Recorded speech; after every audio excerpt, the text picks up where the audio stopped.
I made another house on the PTR that I wanted to show you guys in this video.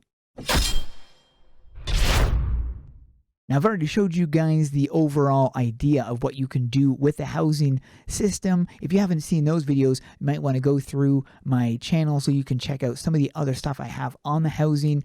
But this is going to be tapping on one particular thing that I did, explore the mysterious maze. This is the newest one that I did. I'm going to set it to public so that other people can check it out on their own. We're going to be checking this house out. First and foremost, I wanted to mention it took me about 30 to 40 minutes to build this house, and a large reason for that is because they had added a duplication thing where if you're on one of these arrows here to move stuff, and instead of moving it, you hold the control button and then you use the mouse thing to move, and you can literally duplicate the whatchamacallit. And I found this is very, very handy. So you're able to duplicate the walls or basically anything you want to duplicate, which I find super, super handy. You are also able to delete items by tapping the delete button on your keyboard, and it can just vanish. So I found that very, very handy. Wanted to mention that in this video because that was something I was unaware of when I was first building my houses. Not sure when that was added, however, but I did see that on the PTR. So this is the mysterious maze, and took not too long to build this because I was using the duplication to add these walls. Of course, when you get down to here, you realize, wait a minute, that's it. Can't go no further because that's all it is. And then you need to figure out how to get up on top of here. It's a little bit of parkour in order to figure out how to get up, but shouldn't be too difficult to figure it out. In fact, I've completely forgotten myself how to get up here. I think it's over on this side. Yep, it is. Sneaky, sneaky. And then once you get up, you're up and out of the maze. That's it. That's the mysterious maze. It took about 5 seconds.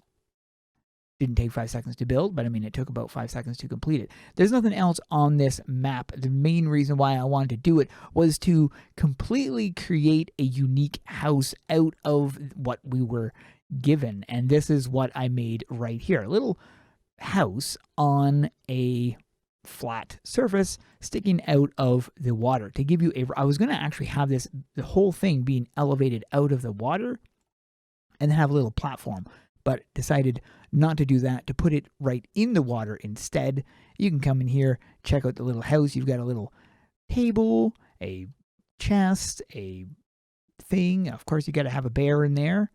And that was the inside of the house. Now, these were, if you notice from the outside, it kind of looks like it's normal wood, but then when you get inside, you realize it's just the expanded cabinets right here that I flattened and stretched to make them walls. If you come around the back of the house, you have a nice little veranda right here, nice little table, and I shrunk down another table to make it a stool. Then you've got a coffee thing. Notice a little plank thing, which is also a stretched out cabinet, and you could use that to go up onto the roof where you've got a floating frost veil. What the heck?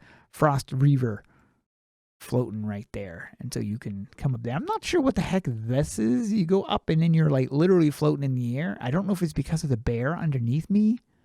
I'm not really sure what that's about. But anyways, so that's basically it. Oh, and the roof, by the way, is a flattened chest.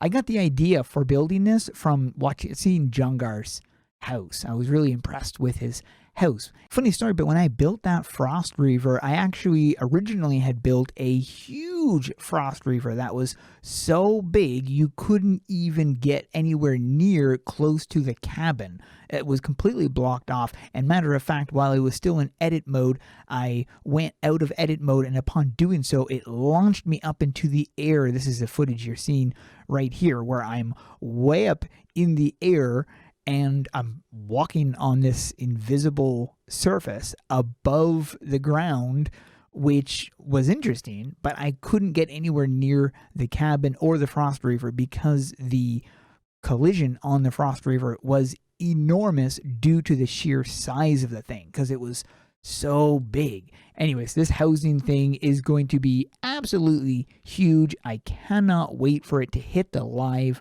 game. What things are you looking forward to in housing? Let me know in the comments below. If you made it this far into the video, do me a favor and tap that like button, smash subscribe if you haven't, and turn on notifications so you don't miss any of my uploads. Thanks for watching. We'll see you guys in the next one.